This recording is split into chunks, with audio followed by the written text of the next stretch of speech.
নমস্কার বন্ধুরা, আজ শেয়ার করব পেঁপের হালকা পাতলা চটজলদি নিরামিষ একটি রেসিপি। এখন কিন্তু প্রচণ্ড গরম, তাই এই গরমে হালকা পাতলা রান্নাটাই আমরা সকলেই পছন্দ করি। তাই আজ আমি পেঁপের এমন একটি রেসিপি আপনাদের সাথে শেয়ার করব যেটা খেতেও ভীষণ সুস্বাদু আর খুব একটা তেল মশলার বাহুল্য নেই, আর এই গরমে তৃপ্তি করে খেতে পারবেন। রান্নাটা অতীব সহজ, চটজলদি হয়ে যায়, যে কেউ কিন্তু করে নিতে পারবেন। রান্নাটা করার জন্য একটা পেঁপেকে আমি খোসা ছাড়িয়ে তারপর বীজগুলো ফেলে দিয়ে ফালি ফালি করে কেটে ধুয়ে নিয়েছি।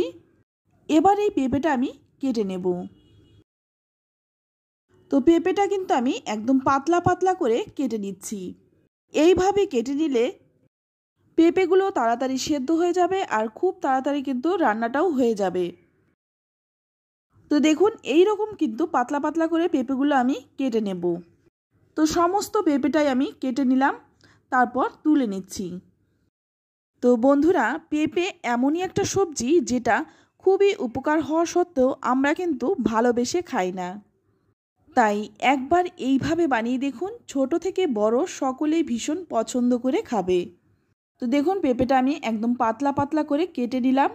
তো অপরদিকে কড়াইয়ের মধ্যে নিয়ে নিচ্ছি বেশ কিছুটা জল।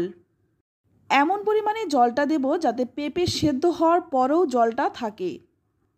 জলটা যখন একটু হালকা গরম হয়ে যাবে তখন এর মধ্যে দিয়ে দেব কেটে রাখা পেঁপেগুলো। তারপর এর মধ্যে দিয়ে দিচ্ছি একটা আলু। আলুটা আমি ছোট ছোট ডুমো ডুমো করে কেটে নিয়েছি। তবে কারো যদি আলু খেতে অপছন্দ হয় সেক্ষেত্রে আলুটা বাদ দিয়ে শুধুমাত্র পেঁপে দিয়েও রান্নাটা করতে পারেন। আলু আর পেঁপেটা ভালো করে একটু নেড়েচেড়ে মিশিয়ে নেব। তারপর এর মধ্যে দিয়ে দেব স্বাদ মতো লবণ। রান্নার সমস্ত লবণটাই আমি এখন দিয়ে দিলাম। লবণটা দিয়ে ভালো করে নেড়েচেড়ে মিশিয়ে নিয়ে গ্যাসের আঁচ লো টু মিডিয়ামে রেখে 10 মিনিট সেদ্ধ করে নেব। 10 মিনিট পর ঢাকনাটা খুলে নিলাম। আর এখন দেখুন, আলুটা কিন্তু এখনও পুরোপুরি সেদ্ধ হয়নি, আর একটু সেদ্ধ করতে হবে। পেঁপেটা সেদ্ধ হয়েছে, তবে আরেকটু সেদ্ধ হলে কিন্তু ভালো হবে। এমন অবস্থায় এখানে আমি দিয়ে দেব কয়েকটা চেরা কাঁচা লঙ্কা। তবে ঝালটা কিন্তু নিজেদের স্বাদ অনুযায়ী দেবেন। তবে এই সমস্ত হালকা পাতলা রান্নায় কিন্তু ঝাল একটু কম হলেই বেশি ভালো লাগে।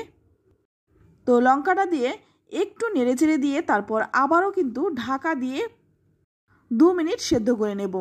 তো 2-3 মিনিট একটু সেদ্ধ করে নিলাম। এবার ভালো করে নেড়েচেড়ে মিশিয়ে নিচ্ছি। আর এখন দেখুন, আলুটা কিন্তু খুব ভালো করে সুসেদ্ধ হয়ে গেছে, আর পেঁপেগুলোও কিন্তু খুব ভালোভাবে সেদ্ধ হয়ে গেছে। এবার ভালো করে একটু নেড়েচেড়ে মিশিয়ে নিয়ে নামিয়ে নেব। তো দেখুন, পেঁপেটা সেদ্ধ করে নামিয়ে নিলাম, আর পেঁপের মধ্যে কিন্তু এখনও অনেকটাই জল রয়েছে। অপরদিকে ওই কড়াইটাই ধুয়ে আবারও একটু গরম করে নিলাম। এবার এর মধ্যে দিয়ে দিচ্ছি 1 চামচ সর্ষের তেল। তেলটা ভালো করে গরম করে নিয়ে এখানে নিয়ে নিয়েছি কিছুটা বিউলির ডালের বড়ি। এখানে আমি বিউলির ডালের বড়িটা নিয়েছি, আপনারা কিন্তু যে কোনো ডালের বড়ি নিতে পারেন। এবার এই ডালের বড়িটাকে খুব ভালো করে লালচে রং ধরিয়ে ভেজে নেব। তো বড়িগুলো কিন্তু খুব ভালো করে ভেজে তুলে নিলাম। এবার ওই কড়াইয়ের মধ্যেই দিয়ে দিচ্ছি আর 1 চামচ সর্ষের তেল। এই রান্নাটাতে কিন্তু তেলের পরিমাণটাও খুব অল্প পরিমাণেই লাগে। এবার ফোড়নে দিয়ে দিলাম 3টে শুকনো লঙ্কা আর দিয়ে দিলাম 1 চামচ কালো সর্ষে। সর্ষেটা একটু ভেজে নিয়ে এবার এর মধ্যে দিয়ে দিলাম গ্রেট করা আদা। তো আদাটা একটু ভালো করে ভেজে নেব। যতক্ষণ না আদার কাঁচা গন্ধ চলে যাচ্ছে ততক্ষণ পর্যন্ত আদাটা একটু ভেজে নেব।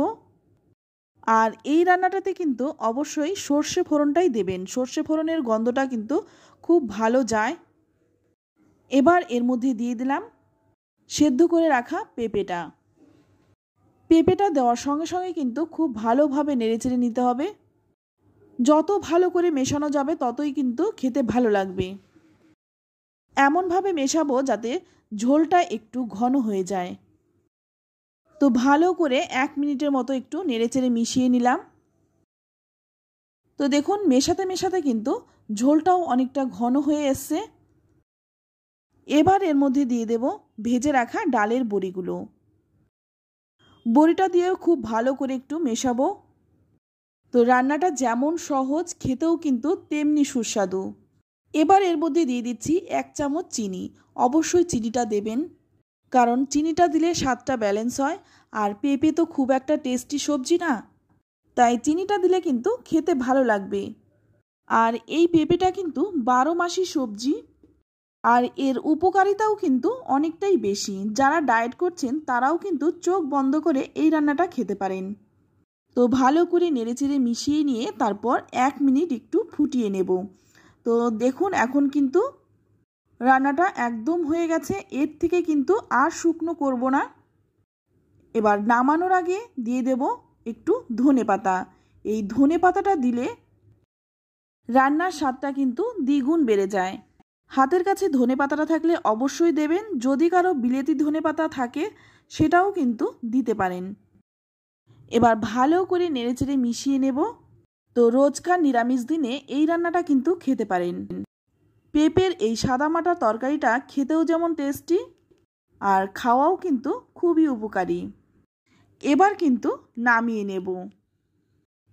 তো দেখুন নামিয়ে নিচ্ছি। এটা দেখতেও যতটা সুন্দর হয়েছে, খেতেও কিন্তু ভীষণ সুস্বাদু হয়েছে। তো বন্ধুরা, পেঁপের এই সাদামাটা তরকারিটা আপনাদের কেমন লাগলো অবশ্যই কমেন্টে জানাবেন। ভালো লাগলে লাইক, কমেন্ট, শেয়ার করবেন।